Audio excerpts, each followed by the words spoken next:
Assalamualaikum warahmatullahi wabarakatuh.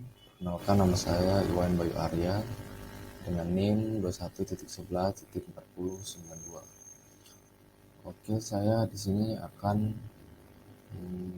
bahas dan mempresentasikan tentang IP address, yaitu lebih spesifik ke IPv4 dan IPv6. Oke.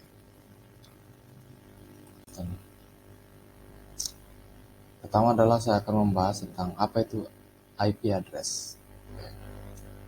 IP address adalah barisan angka unik yang menjadi identitas sebuah perangkat seperti laptop, ponsel, dan server.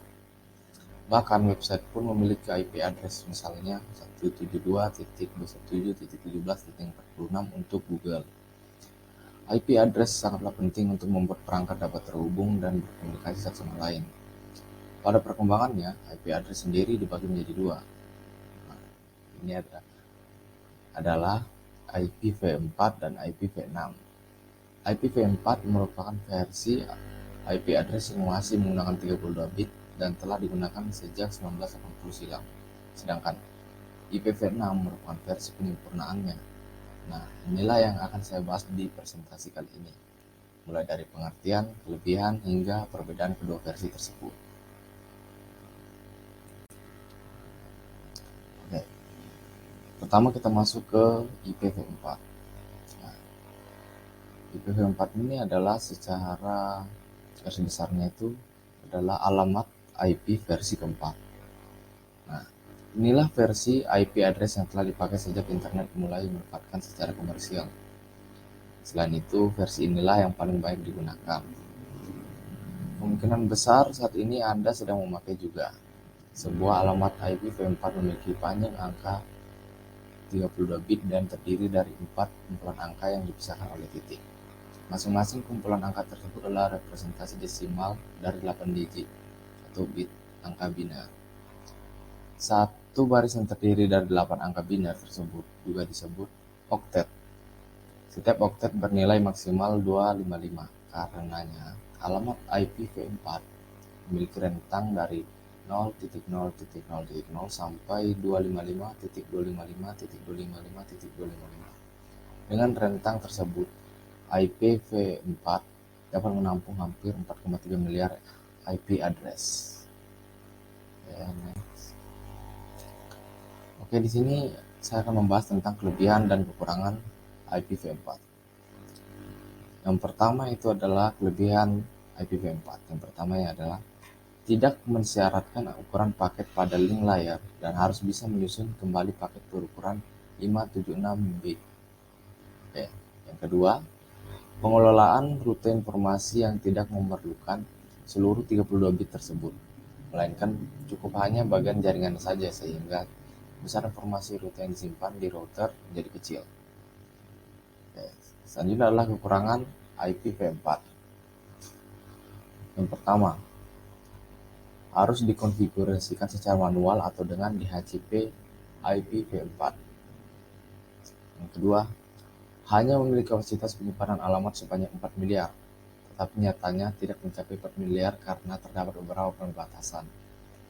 Oke, yang ketiga, IPv4 yang hanya memiliki jumlah 32 bit atau jumlah total alamat yang dapat dicapainya mencapai 4,294,967,296 alamat.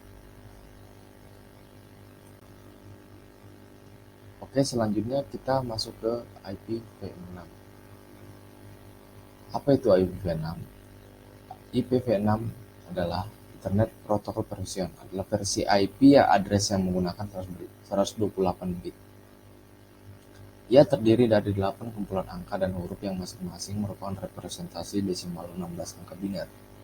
Contoh IPv6 adalah 2001.2CDBA.2000.232.232.232.29652 atau bisa ditulis lebih singkat 2001.2CDBA.2.2.3257.29652. Oke, selanjutnya saya akan membahas tentang kelebihan dan kekurangan IPv6. Oke, dari kelebihannya dulu. Yang pertama, lebih cepat. tidak bergantung dengan NAT atau Network Address Translation. Hal ini membuat proses transfer data bisa lebih cepat. Oke, yang kedua, lebih efektif. Memiliki ukuran routing table lebih sedikit dari IPv4. Ini membuat proses routing lebih tersusun rapi dan efektif. Yang ketiga, lebih aman.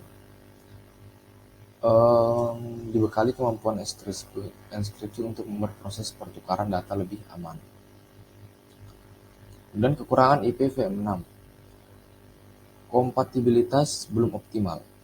Kebanyakan perangkat yang mengakses internet masih menggunakan IPv4, jadi dukungan infrastruktur dan jaringan IPv6 belum menyeluruh. Yang kedua adalah tren peralihan yang lambat. Walaupun sudah diperkenalkan sejak 1995, penggunaan IPv6 baru mencapai 35% saja di dunia.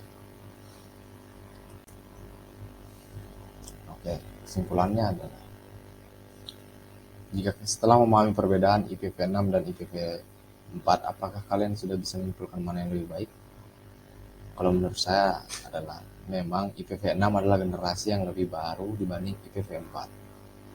Dan fiturnya pun jelas lebih banyak dan menguntungkan. Namun faktanya, pengguna IPv6 masih kalah jauh dibandingkan pengguna IPv4 karena mungkin perangkat atau website mereka yang belum mendukung. Oke, sepertinya itu saja presentasi dari saya. Kurang lebihnya mohon dimaafkan. Saya akhiri, wassalamualaikum warahmatullahi wabarakatuh.